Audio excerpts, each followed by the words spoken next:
Bismillahirrahmanirrahim. Assalamu alaikum dear students. Today my lecture is on logarithm functions. Logarithmic functions, if b greater than 0 is and is not equal to 1, the exponential function fx is equal to bx is either increasing or decreasing. यानी ये increasing function भी हो सकता है या decreasing function भी हो सकता है, depend upon b.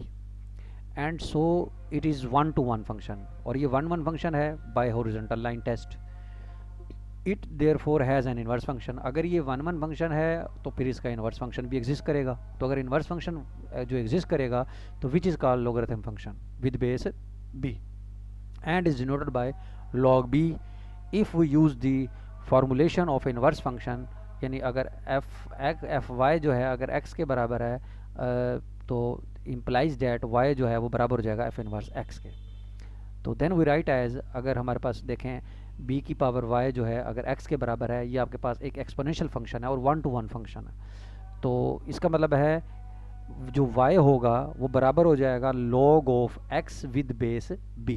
तो which is it is called log function.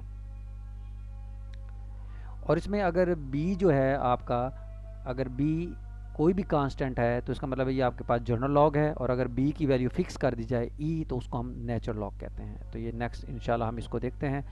ये एक प्रॉपर्टी देख लें कि log b की पावर x जो है वो x के बराबर होगा. log b की पावर x, यानी अगर ये x जो है ये शुरू में आ जाएगा लॉग की प्रॉपर्टी के मुताबिक देखा जाए तो आप इसको लिख सकते हैं. बल्कि एक प्रॉपर्टी है यहाँ से कि log b x, यानी इन्वर्स फंक्शन का जब फंक्शन के साथ कंपोजिशन होता है तो आपके पास x आता है. ठीक हो गया. तो ये उस प्रॉपर्टी के तहत आपके पास log b x जो है वो x के बराबर हो जाएगा. और ये भी देख लें, ये हमने प्रीवियस वीडियो में डिस्कस किया था कि कोई भी फंक्शन है जैसे एक्सपोनेंशियल फंक्शन है y equal to b x, तो उसका ग्राफ है ये y equal to b x. अगर b एक से बड़ा हो तो जारी बात है हमारे पास, अगर b एक से बड़ा है तो मतलब 2x 3x 4x, तो जैसे जैसे हम इंक्रीज़ करेंगे तो आपके पास वैल्यू x की बढ़ती जाएगी, y की वैल्यू बढ़ती जाएगी. तो ग्राफ ये जो है इस टाइप का बनेगा. ठीक हो गया.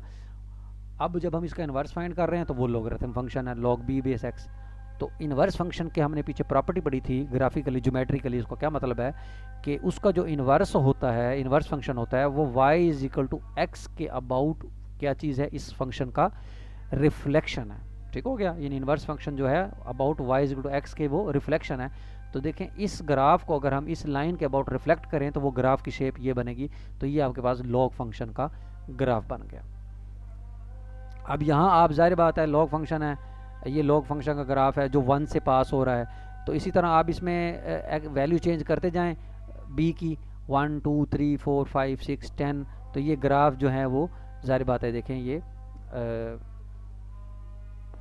चेंज होते जाए, यानी इसकी पोजीशन जो है चेंज होती जा रही है. जैसे जैसे हम बढ़ा रहे हैं तो वो ग्राफ नीचे होता जा रहा है. ठीक हो गया. तो ये आपके पास रिफ्लेक्शन प्रॉपर्टी के तहत हमने लॉग फंक्शन का ग्राफ देख लिया. फिर लॉग की कुछ प्रॉपर्टीज़ होती हैं, ये देख लें. अगर दो वैल्यू प्रोडक्ट में हैं तो जब उन पर लॉग अप्लाई करते हैं तो ये log x अलग हो जाएगा, log ऑफ y अलग हो जाएगा. और अगर डिवाइड में है तो ये दरमियान में माइनस आ जाता है. और अगर पावर में है तो पावर शुरू में आ जाती है. तो ये छोटी छोटी प्रॉपर्टीज़ हैं, इसके मुताबिक हम देखें इसको भी सॉल्व कर सकते हैं. वो कह रहा है log 280 माइनस log 25 को सॉल्व करें. तो इस प्रॉपर्टी के तहत log of 280 minus log of 25 को लिख सकते हैं 80/5. तो ये हमारे पास log 216 आ गया. अब आपने देखना है कि 2 की मैं कौन सी पावर लूँ कि 16 आए, क्योंकि ये log जो है एक्सपोनेंशियल का इन्वर्स फंक्शन है. तो जाहिर बात है आपने log की प्रॉपर्टी देखनी है, डेफिनेशन देखनी है कि मैं 2 की कौन सी पावर लूँ कि ये 16 आए. तो 4, तो इसका मतलब है 16 का log बेस 2 के साथ आंसर कितना आएगा, 4 आ जाएगा. तो ये नेचुरल लॉग है, ये मैंने बता दिया है. जनरल लॉग में अगर हम बेस को ई फिक्स कर दें तो उसको नेचुरल लॉग कहते हैं और उसको हम ln से डिनोट करते हैं. तो उसकी भी उसी तरीके से प्रॉपर्टी है. log ऑफ x अगर y के बराबर है तो आपके पास जो x हो जाएगा वो e की पावर y हो जाएगा. तो log ऑफ ई x जो है वो x शुरू में आ गया एक लिहाज से मतलब प्रॉपर्टी के तहत से x शुरू में आ गया, log e 1 होता है तो इस वजह से ये x आ गया. तो e of log of x जो है वो भी x होता है और log ऑफ e जो है वो 1 होता है. तो इसी तरीके से वो कह रहा है x फाइंड करें, log x अगर 5 के बराबर है तो x बराबर हो जाएगा e की पावर 5 के. तो ये छोटी छोटी प्रॉपर्टीज़ हैं, आप इसको इजीली सॉल्व कर सकते हैं. देखें वो कहते हैं इस इक्वेशन को सॉल्व करें, e बराबर है e की पावर 5 माइनस 3x 10 के बराबर है, आपने x निकालना है तो दोनों तरफ log ले लें, log e की पावर 5 माइनस 3x बराबर हो जाएगा log ऑफ 10 के, तो 5 माइनस 3x शुरू में आ जाएगा, log e 1 होता है तो 5 माइनस 3x बराबर हो जाएगा log 10 के, तो यहाँ से 3x बराबर हो जाएगा 5 माइनस log 10, तो x की वैल्यू जो है वो कैलकुलेट हो जाएगी। तो इसी तरीके से आप ये नेक्स्ट एग्जांपल जो है वो भी देख सकते हैं।